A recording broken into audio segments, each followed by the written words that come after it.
बात करेंगे growth of the long bone की। पहले अपन ने स्टार्ट किया था एनाटमी ऑफ बोन, तो ये उसी का पार्ट है growth of the long bone. तो इसमें क्या होता है, अपन इसमें बोन की ग्रोथ के बारे में बात करेंगे, लेकिन एक्सेप्शन क्लेविकल क्लेविकल को छोड़ के अपन और भी जो लॉन्ग बोन्स होती है उसके बारे में बात करेंगे। तो इनका डेवलप कैसी होती है, लॉन्ग बोन है वो डेवलप कैसे होती है कार्टिलेजिनियस प्राइमोर्डिया से। और इसको अपन कहते हैं इनक्रोंडाइल ओसिफिकेशन। इसके अलावा भी दो ओसिफिकेशन और होते हैं, primary centre of ossification and secondary ossification centre. Ossification का मतलब यही होता है कि ग्रोथ होना, ओसिफिकेशन होना मतलब बोन का बनना, ठीक है।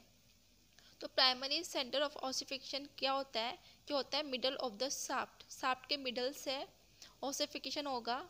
और जो सेकेंडरी में होता है उसमें होता है एपिफाइजिस। अपन ने देखा था कि मान लो एक बोन है, इसके एंड होते हैं एपिफाइजिस, तो वहाँ से ग्रोथ होती है। और जो प्राइमरी है उसमें जो शाफ्ट होता है वहाँ से ग्रोथ होती है। तो इस शाफ्ट से ग्रोथ कब होगी, बिफोर बर्थ, जब बेबी हुआ नहीं है, जब वो फीटस ही है तब, मतलब बेबी के बर्थ के पहले की कंडीशन। और एपिफाइसिस से ग्रोथ कब होगी, आफ्टर बर्थ, जिसको अपन कहेंगे सेकेंडरी ओसिफिकेशन सेंटर। और बिफोर बर्थ होगा तो उसे कहेंगे प्राइमरी सेंटर ऑफ ओसिफिकेशन। अब बात करते हैं एपिफाइसल प्लेट के बारे में। अपन एपिफाइसल प्लेट अपन ने पहले भी देखा था कि जो जो मान लो बोन है, यहाँ पे एपिफाइसिस है, तो हाँ यहाँ पे एपिफाइसिस है और यहाँ पे डायाफाइसिस है। तो यहाँ पे एक प्लेट होती है जिसके कारण ग्रोथ हो रही थी, अपन ने पहले देखा था वीडियो में। तो उसके कारण एपिफाइजल प्लेट के कारण ग्रोथ होती है। यहाँ लिखा हुआ है bone grow in length by the continuation growth at the epiphyseal plate. लेकिन जब ग्रोथ पीरियड आ जाएगा, ग्रोथ पीरियड का एंड हो जाएगा, तो क्या होगा, जो एपिफाइसिस और जो मेटाफाइसिस है वो फ्यूज हो जाएंगे, जिसके कारण जो ग्रोथ है वो स्टॉप हो जाएगी। और उसके बाद फिर एक टर्म होती है एपोफाइजिस। इसका मतलब क्या होता है, जो कि बोन है उसका एक एक्स्ट्रा पार्ट निकल जाना। तो ये अपन को देखने को मिलता है। इसका example apophysis of the greater trochanter.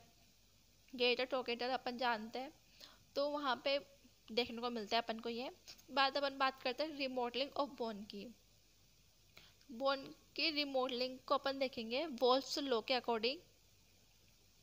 तो इसमें क्या होता है, इसमें ये पता है कि जो अगर अपन बोन पर स्ट्रेस अप्लाई करते हैं, हाइपरट्रोफी होती है, तो उसके कारण बोन की रिमॉडलिंग होती है।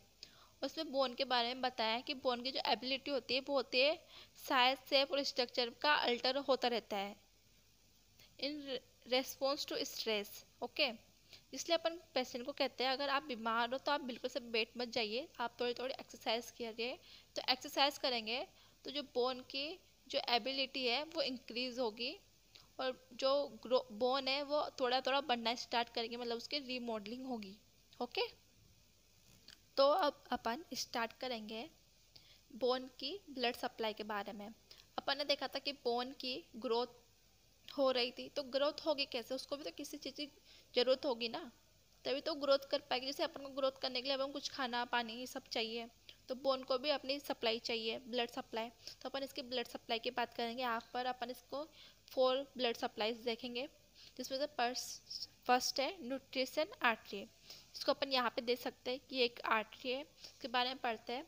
Vessels enter the bone around it middle में अपन देख सकते हैं ये है आर्टरी है। यहाँ पे डिवाइडेड इनटू 2 ब्रांच, ये यहाँ पे 2 ब्रांच में डिवाइड हो रही है। एक तो जा रही है ऊपर की तरफ और एक जा रही है नीचे की तरफ, दोनों एंड्स की तरफ। तो यहाँ पे लिखा हुआ है one running towards either end of the bone के एंड की तरफ, एंड ईच फर्दर डिवाइड। और जो ये भी है, ये भी आगे जाके डिवाइड हो जाएगी, इस तरह से शाफ्ट को सप्लाई करेगी। और ये होती है न्यूट्रिशन वेसल्स, जो कि उसको न्यूट्रिशन प्रोवाइड करती है। उसके बाद अपन देख सकते हैं मेटाफाइजियल वेसल अपन यहाँ पे देख सकते हैं, और एक होती है एपिफाइजियल वेसल्स। ठीक है, तो पहले अपन ने बोन की स्ट्रक्चर देखी थी, वहाँ पे क्या था, यहाँ पर थी एपिफाइजिस और यहाँ पे थी मेटाफाइजिस। तो इन दोनों की अपनी अपनी एक सप्लाई होती है, जिसको कहते हैं एपिफाइजियल वेसल एंड मेटाफाइजियल वेसल। तो ये ऐसे सप्लाई करती है, और ये होती है जॉइंट के अराउंड में। तो ये होती है nerves small vessels and derived from the anastomosis around zone के अराउंड में ये डिराइव करती है एनाटमोसिस। उसके बाद अपन बात करते हैं एपिफाइसिस प्लेट के बारे, वेसल्स के बारे में। ये enter directly into the epiphysis, enter directly into the epiphysis. देख रहे हैं यहाँ पे एपिफाइसिस, ये डायरेक्ट यहाँ पे सप्लाई करेगी और यहाँ पे वर्क होगा। उसके बाद आता है एक पेरियोस्टियल वेसल। तो ये क्या होता है, एक रिच ब्लड सप्लाई होती है और ये होते हैं लिटिल वेसल्स जो कि बोन्स में एंटर करते हैं और ये सप्लाई करते हैं outer third of the cortex of the adult bone. Adult bone के आउटर थर्ड में ये सप्लाई करती है, outer third of the cortex में। ओके, तो ये कंप्लीट होता है अपना growth of the long bone and blood supply of the bone. तो अपन नेक्स्ट वीडियो में डिस्कस करेंगे अब नेक्स्ट टॉपिक के बारे में, हीलिंग, फ्रैक्चर की हीलिंग के बारे में।